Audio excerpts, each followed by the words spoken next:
জাতীয় বিশ্ববিদ্যালয়ের অধীনে অনার্স দ্বিতীয় বর্ষের শিক্ষার্থীদের জন্য গুরুত্বপূর্ণ ঘোষণা। প্রিয় শিক্ষার্থী বন্ধুরা, সাম্প্রতিক এক বিজ্ঞপ্তিতে জাতীয় বিশ্ববিদ্যালয় জানিয়েছে যে 2024 সালের অনার্স দ্বিতীয় বর্ষ পরীক্ষার ফরম পূরণের সময়সীমা পুনরায় বৃদ্ধি করা হয়েছে।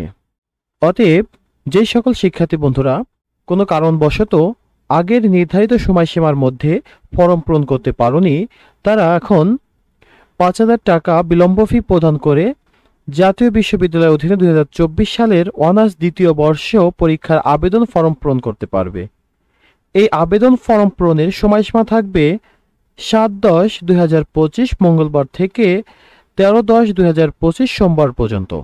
তাই আর দেরি না করে এই নির্ধারিত সময়ের মধ্যে তোমরা ফরম পূরণ করে ফেলো, কারণ জাতীয় বিশ্ববিদ্যালয় হয়তো আর সময়সীমা বৃদ্ধি করবে না।